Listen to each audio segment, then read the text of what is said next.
हमारे साथ जुड़ रहे हैं सुधाकर देसाई साहब, जो कि प्रेसिडेंट हैं Indian vegetable oil producer association के, जतिन त्रिवेदी हैं एलकेपी सिक्योरिटीज़ के, और मनोज जैन पृथ्वी फिल्मार्ट के। आप सभी का बहुत स्वागत है।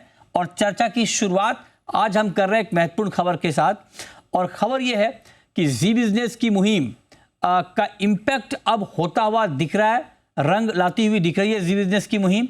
हमने सबसे पहले ये मुहिम शुरू की है कि सोयाबीन फार्मर को अच्छा प्राइस मिलना चाहिए। ये मुहिम हमने इसलिए शुरू की क्योंकि सोयाबीन जो हमारी बड़ी ऑयल सीड की क्रॉप है, उसके दाम एमएसपी से करीब करीब 700 रुपये नीचे चल रहे हैं। तो और इस बार की बुआई अच्छी है, खेती अच्छी है, और अब अगले एक महीने में, एक डेढ़ महीने में सोयाबीन की अराइवल शुरू होगी। तो बहुत ज़रूरी है कि सरकार वक्त रहते कोई कदम उठाए ताकि सोयाबीन के किसानों को नुकसान पर सोयाबीन ना बेचना पड़े। इस खबर का इम्पैक्ट ये हो रहा है कि इसको लेकर अब चर्चा काफ़ी तेज हो गई है, इम्पोर्ट ड्यूटी को लेकर। और ताज़ा खबर ये आ रही है सूत्रों के हवाले से कि कृषि मंत्रालय ने ड्यूटी एडिबल ऑयल पर बढ़ाने की सिफारिश की है। अगर ड्यूटी बढ़ती है तो उसका एक सपोर्ट मिलेगा प्राइस को, और किसानों को अच्छा भाव मिलेगा। सुधाकर देसाई साहब, जो कि ऑयल मार्केट के जाने माने एक्सपर्ट हैं, हमारे साथ जुड़ चुके हैं। सुधाकर जी, बहुत स्वागत है सर आपका। हमने एक मुहिम शुरू की है कि सोयाबीन फार्मर को किसी भी हाल में, सोयाबीन नहीं बाकी भी जो ऑयल सीड है उनको अच्छा प्राइस मिलना चाहिए। तो आप जरा बताइए, क्या ड्यूटी आपको भी लगता है कि बहुत ज़रूरी है कि जल्द से जल्द ड्यूटी में कुछ बढ़ोतरी हो जाए? देखिए, I don't want to respond to the rumours, okay. And जहाँ तक आप जो बोल रहे हैं कि फार्मर का प्रोटेक्शन होना चाहिए एमएसपी का, राइट। सो कभी कभी क्या है, we get clamored with lot of clutter, कभी कंज्यूमर कभी फार्मर। देखिए, कुछ दिन पहले आप ही बोल रहे थे कि कंज्यूमर इन्फ्लेशन बहुत बढ़ गया है, कि तेल का दाम जो है बहुत कंट्रोल में लाना पड़ेगा। On the other side we need domestic production also, on the other side we need to protect the MSP also. तो ये देखिए, this is not a subject of so much of speculation and drama and all this sensation. I think simply I would restrict my comments to what is the holistic approach to this whole problem, number one.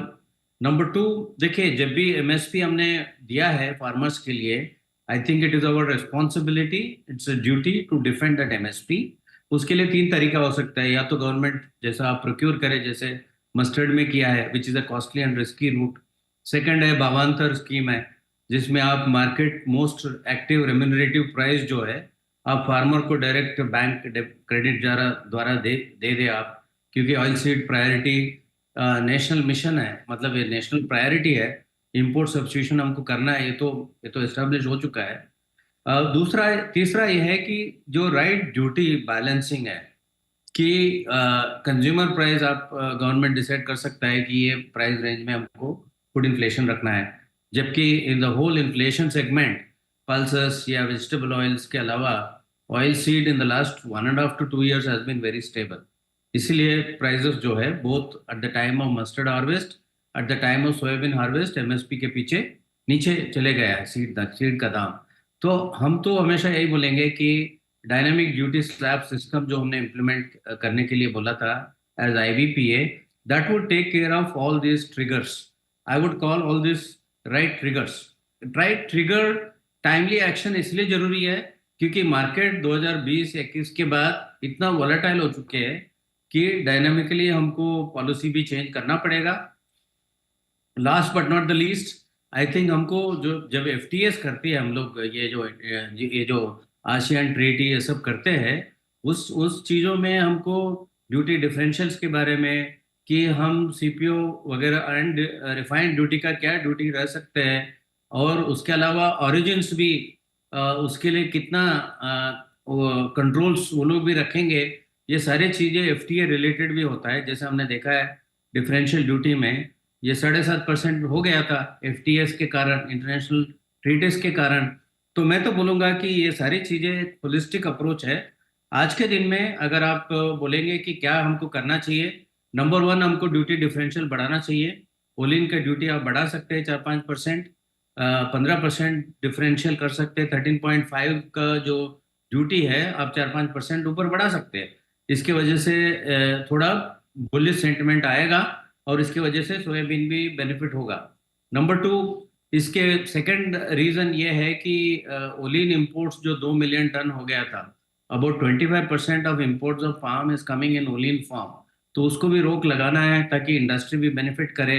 तो ये सब मिला के आज के दिन में एक डेफिनेटिव अपॉर्चुनिटी है रिफाइंड ऑयल पे ड्यूटी बढ़ाने का, एब्सोल्यूट ड्यूटी भी। देसाई जी एक सेकंड सर देसाई जी, ये अच्छी बात आप कह रहे हैं कि डायनेमिक ड्यूटी स्ट्रक्चर होना चाहिए, बिल्कुल एग्री हूँ आपसे। आप कह रहे हैं कि रिफाइंड ऑयल पे जो अभी 13.75% ड्यूटी है, इसको 4-5% बढ़ा सकते हैं, राइट सर? यस। और क्रूड पे तो 5.5% ही है। क्रूड पर जो डायनामिक ड्यूटी स्लैब जो हमने रेकमेंड किया है, on which we had a concerned discussion deeply with the government ministries departments also, as per that 8 to 10% duty crude पे भी होना चाहिए। अच्छा, तो मतलब आप भी ये कह रहे हैं कि मतलब आप जो कह रहे हैं वो बात ठीक, लेकिन अभी आप भी इस बात को सपोर्ट कर रहे हैं कि इंपोर्ट ड्यूटी चूंकि अभी 5.5% के आसपास है क्रूड ऑयल पे इंपोर्ट ड्यूटी, तो आप कह रहे हैं कि यहाँ पे भी 4-5% बढ़नी चाहिए, मतलब 10% के आसपास आपके हिसाब से क्रूड एडिबल ऑयल पे भी इंपोर्ट ड्यूटी होनी चाहिए और 18-19% के आसपास रिफाइंड ऑयल पे इंपोर्ट ड्यूटी होनी चाहिए, राइट सर? यस, और रिफाइंड ऑयल पे रिफाइंड ऑयल और क्रूड का जो डिफरेंशियल है 6.5% से वो होना चाहिए 15%। ओके, ठीक है, 15% आप कह रहे हैं कि ड्यूटी डिफरेंशियल होना चाहिए। और ये क्यों होना चाहिए? क्योंकि एमएसपी जो सोयाबीन फार्मर है, देखिए 4,150 है, 4,892 का एमएसपी है, राइट। तो हमारा ड्यूटी है कि मतलब रिस्पॉन्सिबिलिटी है कि इसको एमएसपी तरफ एग्जैक्टली, ये बिल्कुल सर, ये बिल्कुल इंडस्ट्री की भी कैसे बनेगा? हाँ, इंडस्ट्री की भी रिस्पॉन्सिबिलिटी है, हमारी भी रिस्पॉन्सिबिलिटी है कि किसानों के लिए हम कम से कम वो बात तो करें ही जिनसे उनको कम से कम नुकसान पे सोयाबीन ना बेचना पड़े। लेकिन मैं आपके बाद आपको स्पेशली आपको जैसा आपको ये नहीं बोलना है कि कंज्यूमर के लिए क्या होगा, नहीं सर, वो तो you have to take one stand. Sir देखिए देसाई जी, देखिए स्टैंड क्या है, मीडिया और चूंकि हम लोग चीज़ों को सब्जेक्ट को समझने वाले लोग हैं, तो हम एक तरफा बात नहीं करते। जब कंज्यूमर के लिए बात करना होगा तो पक्के तौर पे करेंगे सर। हमारा मकसद सिर्फ ये है कि एक प्रॉपर मैकेनिज्म होना चाहिए। अब अगर मान लीजिए एडिबल ऑयल 200 रुपये किलो बिकेगा, 300 रुपये किलो बिकेगा, और तब आप कहेंगे कि मैं चुप रहूं, नहीं बोलूं, तो बिल्कुल बोलूंगा।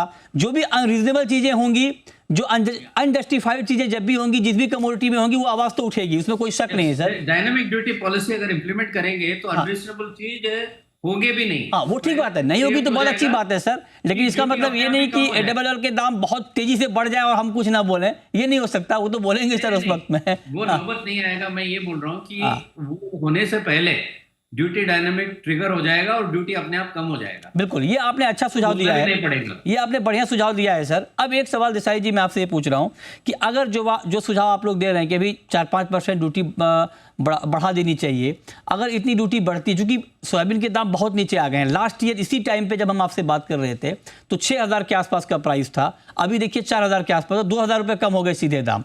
तो क्या ये 5-6% ड्यूटी बढ़ने से बात बन जाएगी, प्राइस एमएसपी के लेवल में आ जाएगा, या आपको लगता है कुछ स्टेप्स अभी और उठाने चाहिए? देखिए, आई विल नेवर से कि डू वन थिंग, ओके। अगर आप एक ही चीज करेंगे तो बाकी चीज में आपको प्रॉब्लम हो जाएगा। तो हम तो बोलेंगे कि आपको जब तक कॉम्प्रहेंसिवली नहीं करेंगे, नंबर 1 आपको ड्यूटी बढ़ाना चाहिए। Number 2, I think you should open up the domestic exchanges. जो कदम जो गवर्नमेंट ने उठाया है कि डोमेस्टिक एक्सचेंजेस बंद रखेंगे आज, क्योंकि that was a response to the high price environment. अगर लो प्राइस एनवायरनमेंट में, तो I think it will provide a opportunity for the processors to buy the soybeans and hedge themselves on the exchange. So I think you require a multitude of things: dynamic duty slab, increase in differential duty, opening up of the domestic exchanges, and also if required, I think we should incentivize exports of soybean little bit. You see, तो ये सारी चीजें करने से जो हमारा जो production है, जो पीक सीजन में जो हार्वेस्ट आता है, तो वो उस टाइम में क्रशिंग भी रेगुलर तरीके से हो जाएगा और वो ऑयल के रूप में कन्वर्ट हो जाएगा। बिल्कुल, एक छोटा सवाल देसाई जी, जो कि टाइम बहुत कम है, 1 महीने के आसपास का वक्त बचा है जब नई अराइवल शुरू होगी, तो तत्काल प्रभाव से कौन सा इफेक्टिव, ज़्यादा इफेक्टिव स्टेप अभी कौन सा होना चाहिए जो तुरंत इम्पैक्ट करे? मतलब मैं अगर आपसे पूछूं कि भाई पेन किलर अभी क्या है, तो आप क्या सुझाव देंगे तुरंत? पेन किलर तुरंत तो यही है जो हमने बात किया है। तो refined oil duty duty CPO और रिफाइंड का ड्यूटी डिफरेंशियल जो है वो हम आप 15% कर दे, और सीपीओ का ड्यूटी 5-6% आप बढ़ा दे, तो उसका अपने आप इफेक्ट आ जाएगा मार्केट के अंदर। राइट, तो मतलब आप कह रहे हैं कि अभी तुरंत अगर कुछ करना है सरकार को तो ड्यूटी बढ़ानी चाहिए, ताकि उसका एक तुरंत इमीडिएट इम्पैक्ट आएगा, ताकि जब नई अभी अराइवल शुरू होगी खरीफ ऑयल सीड की तो फार्मर को नुकसान नहीं होगा। और बाकी जो उपाय आपने बताए हैं, डायनेमिक स्ट्रक्चर और भावांतर योजना, फ्यूचर ट्रेड, जो हेजिंग का एक मैकेनिज्म होना चाहिए, ये सारे कदम पाइपलाइन में होने चाहिए 1 बाय 1। लेकिन तत्काल प्रभाव से अगर ड्यूटी में बढ़ोतरी हो जाती है तो इससे किसानों को बड़ी राहत मिलेगी। हमारी मुहिम लगातार जारी है। बहुत शुक्रिया देसाई जी आपका हमारे साथ जुड़ने के लिए, आज इस मुद्दे पर खुलकर अपनी बात रखने के लिए बहुत शुक्रिया आपका।